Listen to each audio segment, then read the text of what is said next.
వాతావరణ పరిశోధనలకు తప్ప మరే ఇతర ప్రయోజనాలకు ఉపయోగించిన చిప్ కాదు గదా, చిన్న గుండు సూదిని కూడా మీ దేశానికి ఇవ్వం.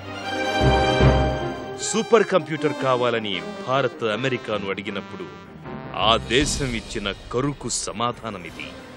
అయితే అగ్రరాజ్యం తలబిరుసుతనానికి భారత్ ఏమాత్రం కుంగిపోలేదు. అందుకు ధీటుగా స్పందించింది. రెండంటే రెండేళ్లలోనే సమాధానం చెప్పింది. స్వయంగా సూపర్ కంప్యూటర్ను తయారు చేసి కేవలం అమెరికానే కాదు, యావత్ ప్రపంచాన్ని నివ్వెరపరిచింది. అమెరికా అగ్రశ్రేణి పత్రిక wall street journal "an angry India builds the super computer" అని పతాక శీర్షిక పెట్టి మరి మన విజయాన్ని చాటింది. ఆ అపురూప క్షణాల్లో యావత్ భారత జాతి పులకించింది. దేశ ఆత్మగౌరవాన్ని సమున్నతంగా నిలిపిన ఈ సంఘటన వెనుక ఎందరో శాస్త్రవేత్తల అహోరాత్రుల కృషి ఉంది. కానీ వారందరికీ దిశానిర్దేశం చేస్తూ చోదక శక్తిలా పనిచేసిన వ్యక్తి ఒకే ఒక్కరు. ఆయనే సుప్రసిద్ధ శాస్త్రవేత్త విజయ్ ఆనంద్ భట్కర్. భారత తొలి సూపర్ కంప్యూటర్ పరం సృష్టికర్త. అంతేకాదు, దేశంలో కలర్ టీవీ ప్రసారాలకు ఆద్యుడు, ప్రాంతీయ భాషల్లో కంప్యూటర్ల వినియోగానికి మూలకారకుడు, దేశీయ ఎలక్ట్రానిక్ రంగంలో పెను విప్లవం సృష్టించిన దార్శనికుడు. వైజ్ఞానిక ప్రపంచపు అంచులు చూడాలన్న తపన, అందుకవసరమైన అకుంఠిత దీక్ష, లక్ష్య సాధనకు కావలసిన ప్రణాళిక రచన, మాతృదేశాన్ని అమితంగా ప్రేమించే సహృదయత, ఆధ్యాత్మిక లోకంలో తన్మయత్వం చెందేంతటి గాఢానురక్తి, ఈ లక్షణాలన్నీ మూర్తీభవించిన వ్యక్తిత్వమే విజయ్ భట్కర్.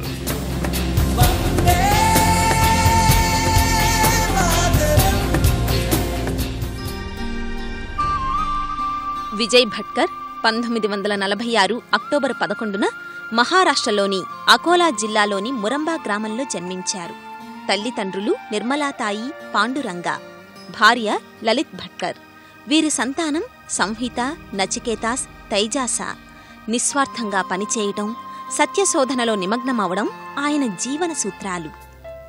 మహారాష్ట్రలోని అకోలా ప్రాంతంలో ఒక కుగ్రామంలో భట్కర్ జన్మించారు. ఆ సమయంలో తండ్రి తీవ్ర గాయాల పాలై ఆసుపత్రిలో చికిత్స పొందుతున్నాడు. ఆ ప్రాంతంలో చెలరేగిన మత ఘర్షణల్లో ఆయనపై దాడులు జరిగాయి. భట్కర్ కుటుంబం యావత్తూ ఆనాటి జాతీయోద్యమంలో చురుగ్గా పాల్గొనేది.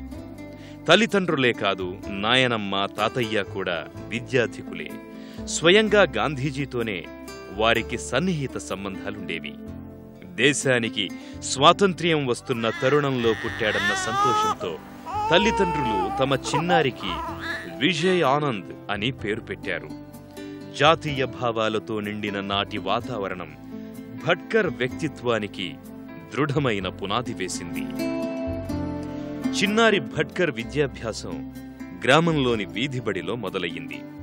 కుటుంబం ఇచ్చిన ప్రోత్సాహంతో చిన్నప్పటి నుంచే పాఠాలకు పరిమితం కాకుండా అనేక ఇతర పుస్తకాలు చదివే అలవాటు అబ్బింది. ఫలితంగా ఏర్పడ్డ ఆసక్తితో బాల్యంలోనే అయస్కాంతాలను, సిరంజీలను, పట్టకాలను సేకరించి ఇంట్లో తనకంటూ ఓ పరిశోధనశాలను నెలకొల్పుకున్నాడు. గ్రామంలో పాఠశాల చదువు పూర్తయ్యాక విదర్భలోని మహావిద్యాలయంలో ఇంజనీరింగ్ విభాగంలో చేరాడు. 18 ఏళ్లకే పట్టా పుచ్చుకొని సంచలనం సృష్టించాడు. పోస్ట్ గ్రాడ్యుయేషన్ కోసం దరఖాస్తు చేస్తే ఐఐటి ముంబైలో సీటు వచ్చింది. కానీ భట్కర్ తండ్రి మాత్రం ఇంజనీరింగే కాదు, ఇతర శాస్త్రాల గురించి కూడా తెలుసుకో, అప్పుడే నీ భావాలు విశాలమవుతాయి అని సూచించాడు. తండ్రి సూచనను అనుసరించి బరోడాలోని ఎంఎస్ విశ్వవిద్యాలయంలో ఫైన్ ఆర్ట్స్, సంగీతం, తత్వశాస్త్రం సబ్జెక్టులుగా తీసుకున్నాడు. ఈ విషయాన్ని ఇప్పుడు అవలోకనం చేసుకుంటూ తన తండ్రి దూరదృష్టి కారణంగా తాను ఎంతో ప్రయోజనం పొందానంటారు. పీజీ తరువాత మహారాష్ట్ర ఎలక్ట్రిసిటీ బోర్డులో ఎగ్జిక్యూటివ్ ఇంజనీరుగా అవకాశం వచ్చింది. అప్పటికి ఆయన వయసు కేవలం 21 ఏళ్లు.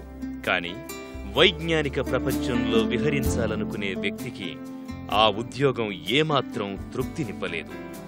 ఆ అవకాశాన్ని పక్కన పెట్టాడు. పీహెచ్డీ కోసం ఐఐటి ఢిల్లీలో చేరాడు.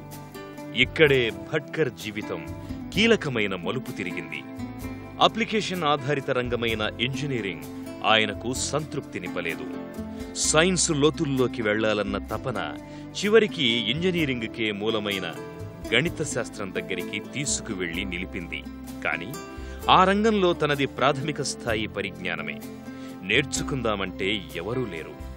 లాభం లేదనుకుని తనకు తానే బోధించుకున్నాడు. అధ్యయనంలో రోజుల తరబడి గడిపాడు.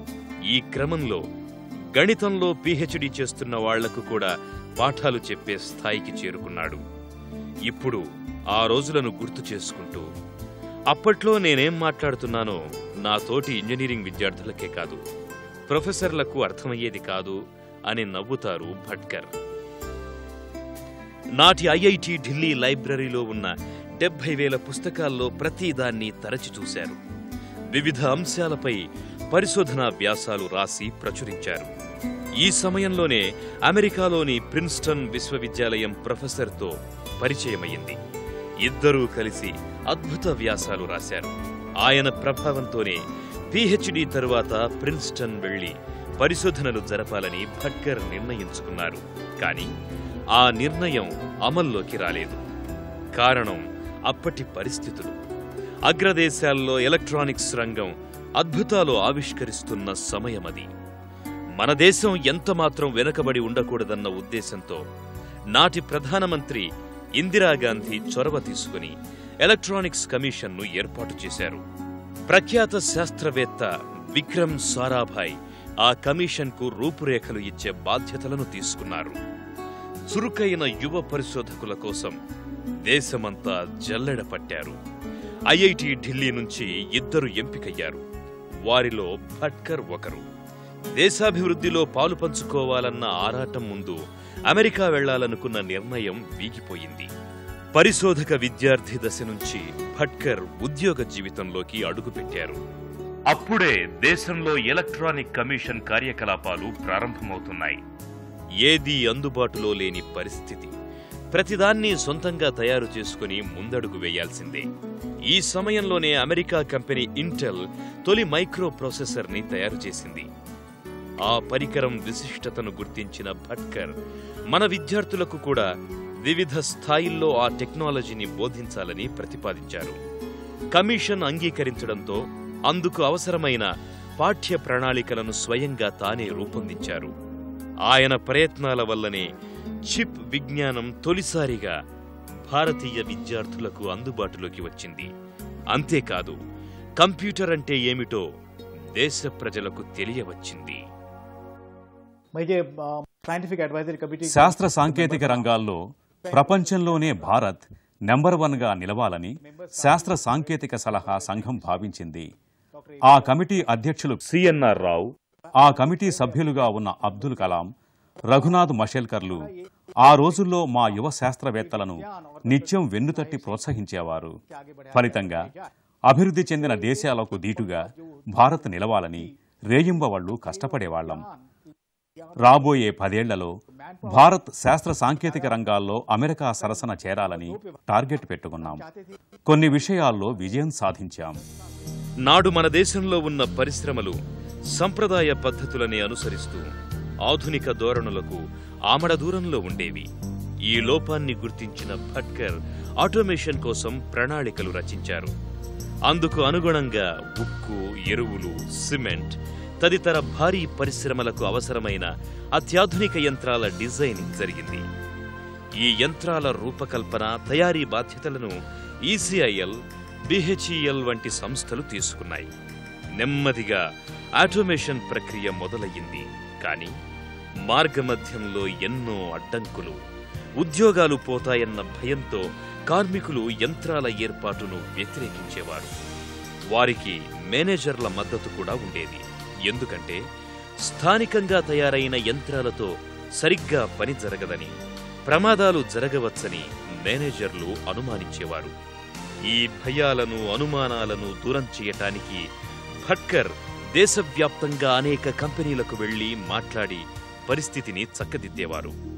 ఆటోమేషన్పై భట్కర్ తన స్వానుభవం ద్వారా కొన్ని పుస్తకాలను ప్రచురించారు. నేను రాసిన మొదటి పుస్తకం non local systems and optical control. అయితే తర్వాత నేను డిస్ట్రిబ్యూటెడ్ కంట్రోల్ సిస్టంలో పనిచేశాను. మన దేశంలోని సిమెంట్, విద్యుత్, ఆటోమొబైల్, ఫెర్టిలైజర్, కెమికల్ పరిశ్రమలను ఆటోమేషన్ చేయాలని భావించి ఆ విషయాలు పుస్తకంలో పొందుపరిచాను. దానికి జర్మన్ ప్రొఫెసర్ పప్పీజో సలహాలను జోడించి distributed computer control food industrial automation పుస్తకాన్ని రాశాను. ఆ పుస్తకాన్ని ఇప్పటికీ అమెరికా, జర్మనీలతో సహా మన దేశంలోని అనేక విశ్వవిద్యాలయాల్లో మంచి పుస్తకంగా విద్యార్థులు పరిగణిస్తున్నారు. సరిగ్గా ఇదే సమయంలో భట్కర్ జీవితం మరో మలుపు తిరిగింది. కేరళ ప్రభుత్వం తమ రాష్ట్రంలో ఏర్పాటు చేయ తలపెట్టిన ఎలక్ట్రానిక్ పరిశ్రమల కోసం ప్రఖ్యాత శాస్త్రవేత్త కేపీపీ నంబియార్ను పిలిపించుకుంది. భట్కర్ పని విధానాన్ని చూసిన నంబియార్ ఆయనను కూడా కేరళకు ఆహ్వానించారు. సన్నిహితులు మాత్రం కమ్యూనిస్టు రాష్ట్రంలో పనిచేయలేవు, వెళ్లొద్దు అన్నారు. అందరూ నడిచే మార్గంలో వెళ్లడం భట్కర్కు చిన్నప్పటి నుంచి అలవాటు లేదు. ఈ సందర్భంలో కూడా తనకు నచ్చిన నిర్ణయమే తీసుకున్నారు. Kerala state electronics development corporation అంటే కెల్ట్రాన్ పరిశోధనా విభాగం అధిపతిగా బాధ్యతలు చేపట్టారు. 31 ఏళ్ల వయసులోనే దేశంలోని అతిపెద్ద పరిశోధనశాలకు సారథ్యం వహించడం ఒక రికార్డ్. నంబియార్, భట్కర్ల బృందం 5 ఏళ్లలోనే 18 ఫ్యాక్టరీలను నిర్మించింది. భారతదేశంలో ఎలక్ట్రానిక్స్ విప్లవానికి కెల్ట్రాన్ నాంది పలికింది. పంజాబ్, ఉత్తరప్రదేశ్, మహారాష్ట్ర తదితర రాష్ట్రాలు కూడా ఎలక్ట్రానిక్స్ పరిశ్రమలను ఏర్పాటు చేశాయి. 1982 ఆసియా క్రీడలకు దేశ రాజధాని ఢిల్లీ ముస్తాబయ్యింది. అది అప్పుడప్పుడే నలుపు తెలుపుల్లో టీవీ కార్యక్రమాలు ప్రసారమవుతున్న సందర్భం. ఆసియా క్రీడల్ని ప్రసారం చేయడానికి దూరదర్శన్ సన్నాహాలు చేస్తోంది. అయితే దేశ ప్రజల ఆకాంక్ష మరో విధంగా ఉంది. రంగుల్లో ఆ ఆట పోటీల్ని వీక్షించాలని వారి మనసులు ఉవ్విళ్లూరుతున్నాయి. చివరికి పార్లమెంట్ సభ్యులు అదే అభిప్రాయాన్ని వెలిబుచ్చారు. నెమ్మదిగా అది ప్రధాని దృష్టికొచ్చింది. వెంటనే శాస్త్రవేత్తలతో ఆమె సమావేశమయ్యారు. చాలామంది శాస్త్రవేత్తలు రంగుల ప్రసారాలు అసాధ్యమని తేల్చారు. కానీ యువ శాస్త్రవేత్త విజయ్ భట్కర్ మాత్రం అందుకు ముందుకొచ్చాడు. కొద్ది రోజుల్లోనే కలల్ని సుసాధ్యం చేసి తానేమిటో ప్రపంచానికి చాటాడు. కెల్ట్రాన్ ద్వారా మేము ఎన్నో ఉత్పత్తులను రూపొందించాం. అన్నిటికన్నా ముఖ్యమైనది 1980లో జరిగిన ఆసియా క్రీడలను రంగుల టెలివిజన్లో ప్రసారం చేయటం. అప్పటి ప్రధాని ఇందిరాగాంధీ కోరిక మేరకు కేవలం 3 నెలల్లోనే మేము ఆ క్రీడలను కలర్ బ్రాడ్కాస్టింగ్ అయ్యే టెక్నాలజీని అభివృద్ధి చేశాం. అంతేకాక అప్పుడే కంప్యూటర్ కలర్ మానిటర్లను ఉత్పత్తి చేసి రికార్డు నెలకొల్పాం. ఆ విధంగా కెల్ట్రాన్ దేశంలో ఎంతో పేరు సంపాదించింది. అడుగడుగునా అవాంతరాలు ఎదురయ్యే ప్రభుత్వ రంగంలో ఇన్ని విజయాలు ఎలా సాధ్యమయ్యాయని భట్కర్ని ప్రశ్నిస్తే ప్రోత్సాహకర వాతావరణం అని జవాబిస్తారు. ఎలక్ట్రానిక్స్ కమిషన్లో గాని కెల్ట్రాన్లో గాని అద్భుతమైన పని వాతావరణం ఉండేదని, దానివల్లే తాము పూర్తి స్థాయిలో శక్తి సామర్థ్యాలను వినియోగించగలిగామని అంటారు. ముఖ్యంగా నంబియార్ పట్ల ఆయనకున్న అభిమానం ప్రత్యేకమైనది. నంబియార్ నోట ఎప్పుడూ సాధ్యం కాదు అన్న మాట వచ్చేది కాదని, ఆయనొక అద్భుతమైన పాజిటివ్ ఫోర్స్ అని అభివర్ణిస్తారు విజయ్ భట్కర్. కెల్ట్రాన్లో ఉన్నప్పుడే భట్కర్ మరో ముఖ్యమైన ప్రాజెక్టును చేపట్టారు. ప్రధానమంత్రి నివాసానికి అత్యాధునిక రక్షణ వ్యవస్థను రూపొందించడం ఈ ప్రాజెక్టు లక్ష్యం.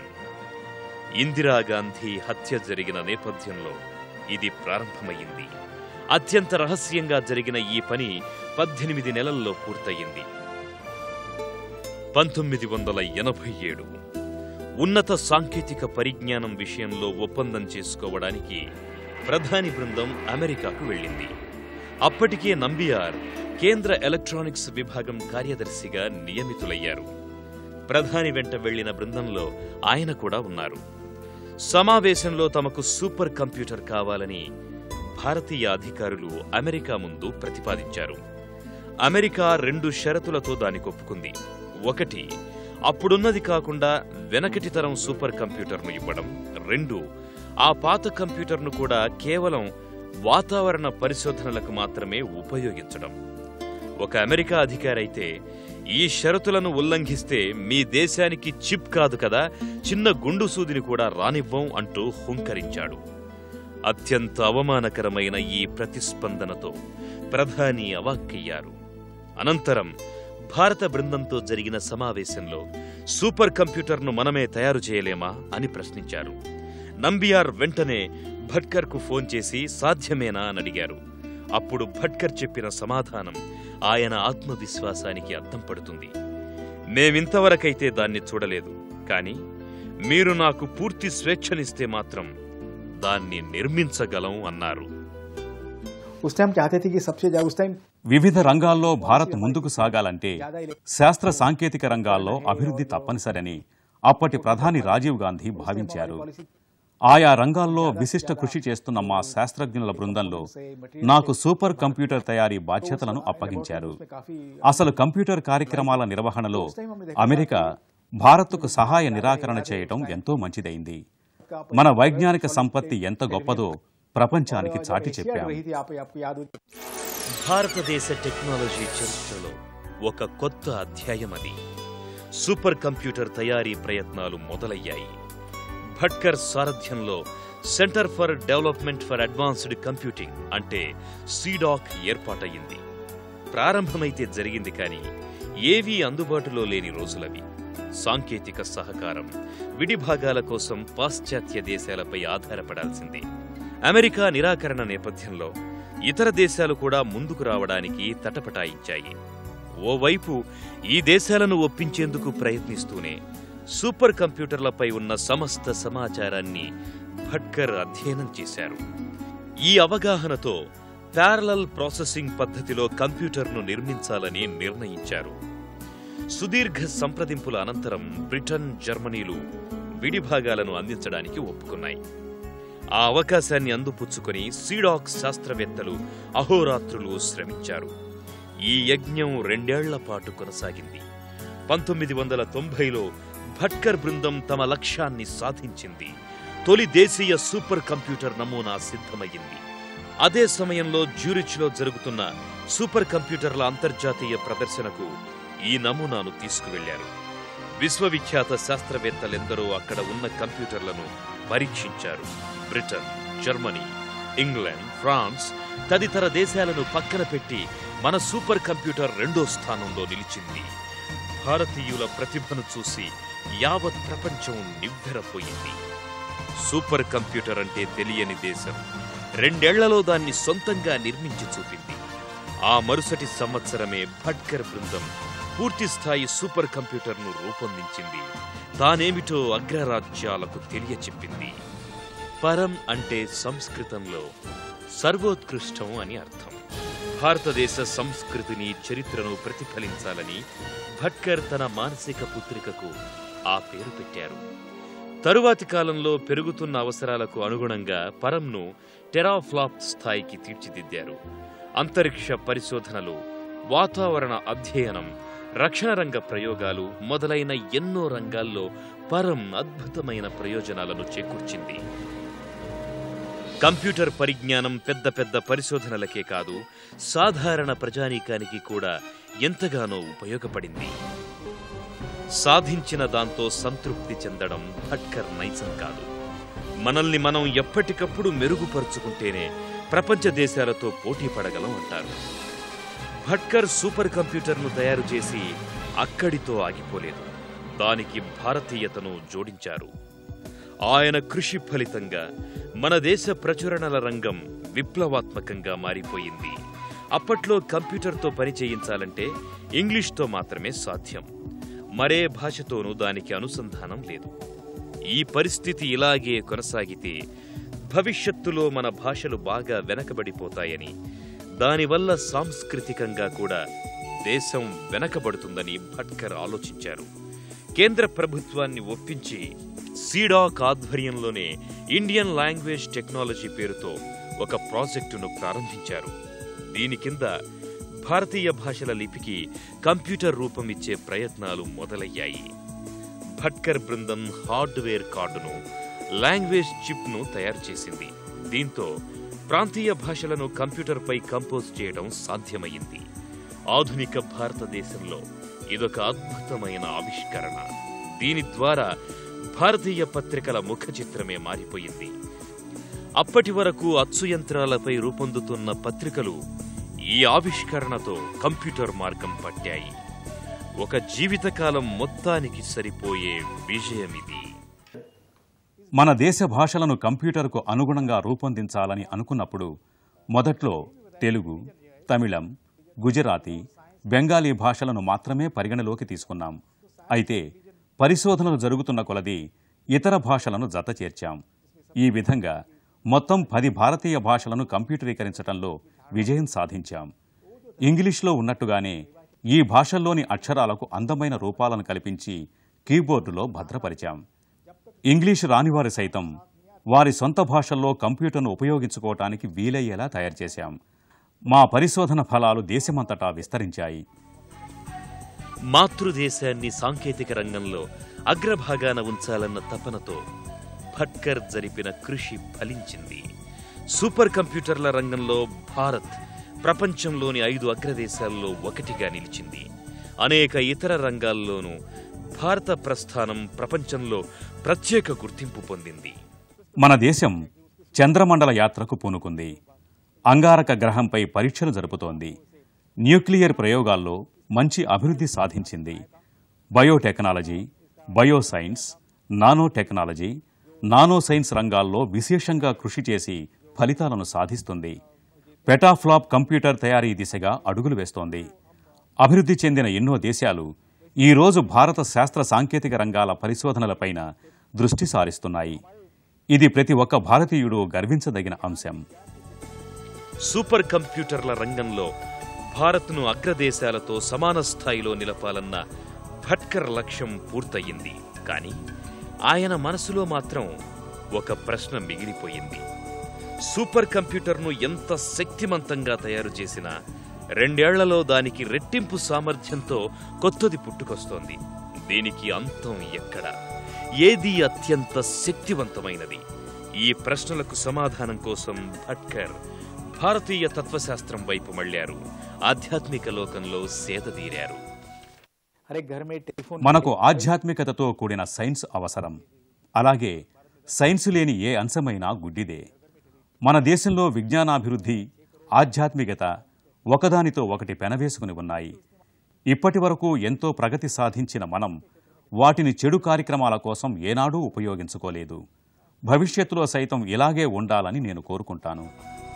సీడాక్లో అప్పటికే భట్కర్ 2 పర్యాయాలు ఎగ్జిక్యూటివ్ డైరెక్టర్గా బాధ్యతలు చేపట్టారు.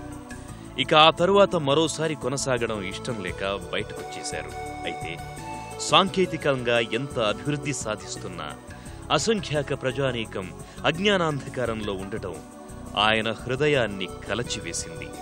వారికి ఏదైనా చెయ్యాలి అన్న సంకల్పంతో పూణే కేంద్రంగా పనిచేస్తున్న ఎడ్యుకేషన్ టు హోమ్ ద్వారా తన సేవల్ని అందించారు. దీని ద్వారా లక్షలాది మంది నిరక్షరాస్యులకు, పాఠశాల విద్యార్థులకు అక్షర జ్ఞానాన్నే కాదు ఐటీ విజ్ఞానాన్ని అందిస్తున్నారు. విద్యారంగంలో ఆధునిక పరిజ్ఞానాన్ని ఉపయోగించుకోవటం ఎంతో అవసరం. Communication technology, broadband technology, information technology సేవలను ప్రతి ఒక్కరూ ఉపయోగించుకోవాలి. దేశంలో దాదాపు 10 కోట్ల ఇళ్లలో టీవీలు ఉన్నాయి. కొన్ని కోట్ల మందికి టెలిఫోన్లు ఉన్నాయి. ఇవి ఎడ్యుకేషన్ టు హోమ్ కార్యక్రమానికి ఎంతో ఉపయోగపడతాయి. మల్టీప్లే టెక్నాలజీ ద్వారా టీవీనే కంప్యూటర్గా మార్చుకొని ప్రజలు విజ్ఞానాన్ని పెంపొందించుకోవచ్చు. పాఠ్యాంశాలను బోధించటానికి కూడా వీటిని ఉపయోగించవచ్చు. మరిన్ని ఉపయోగాలను గుర్తించటానికి ఇక్కడి ఇంజనీర్లు అహర్నిశలు కృషి చేస్తున్నారు.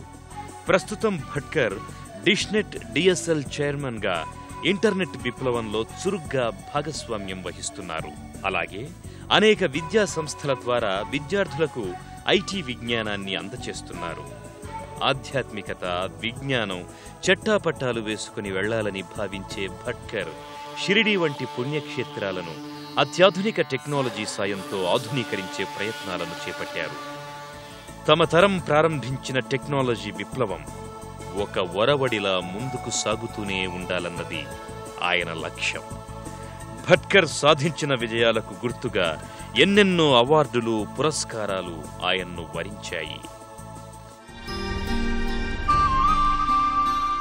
శాస్త్ర సాంకేతిక రంగాల్లో విశిష్ట కృషికిగాను 1976లో Indian geo technical society Vijay భట్కర్ను గోల్డ్ మెడల్తో సత్కరించింది.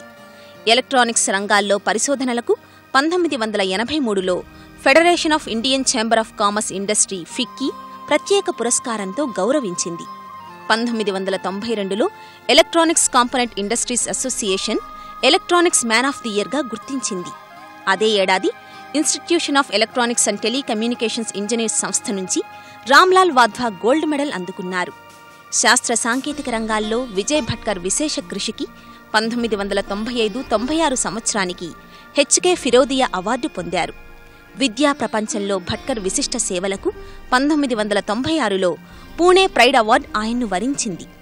1999-2000లో మహారాష్ట్ర ప్రభుత్వం తమ అత్యున్నత పురస్కారమైన మహారాష్ట్ర భూషణ్తో విజయ్ భట్కర్ సేవలను కొనియాడింది. దేశ సాంకేతిక విప్లవాన్ని వేగవంతం చేయడంలో విజయ్ భట్కర్ అందించిన సేవలకు కేంద్ర ప్రభుత్వం 2000 సంవత్సరంలో పద్మశ్రీతో ఆయన్ను సత్కరించింది.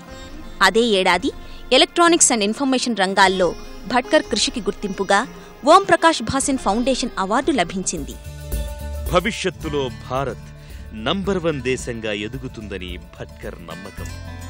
ఆ రోజు చూడాలనే తాను 100 ఏళ్లపాటు జీవించాలని కోరుకుంటున్నారు. ఉజ్వల భవిష్యత్తు దిశగా దేశాన్ని నడిపించే చోదక శక్తి యువ శాస్త్రవేత్తలే అన్నది ఆయన నిశ్చితాభిప్రాయం. ప్రస్తుతం దేశం విడిచి వెళ్లిన ఎందరో సాఫ్ట్వేర్ ఉద్యోగులు తిరిగి భారత్ వచ్చేస్తున్నారు. ప్రపంచ దేశాలు భారత్ ఇంజనీర్ల వైపే చూస్తున్నాయి. యువ భారత శాస్త్రవేత్తలు ఆత్మవిశ్వాసంతో తాము ఎంచుకున్న రంగాల్లో విశేష కృషి చేస్తూ దేశాన్ని ప్రగతి పథంలో నడిపించాలి. ఒక్కొక్కరూ ఒక శక్తిగా ఎదిగి భారత్ను అగ్రగామిగా నిలబెట్టాలి. అదే నేను కోరుకునేది. ఒకప్పుడు స్వావలంబన దిశగా అడుగులు వేసిన దేశం ఈనాడు అనేక రంగాల్లో అగ్రదేశాల సరసన నిలిచిందంటే దానికి కారణం భట్కర్ లాంటి మహనీయుల కృషి. ఎక్కడో ఒక మారుమూల పల్లెటూళ్ళలో పుట్టిన భట్కర్ మాతృదేశాన్ని 2 టెక్నాలజీ విప్లవాల ద్వారా ముందుకు నడిపించారు. అంతేకాదు, దేశంలోని యువ శాస్త్రవేత్తలకు ఆయన అందించిన ఉత్తేజం ఎనలేనిది. ఆయన చూపిన మార్గంలోనే ఈ తరం శాస్త్రవేత్తలు అడుగులు వేస్తున్నారు, వైజ్ఞానిక విప్లవాన్ని సృష్టిస్తున్నారు.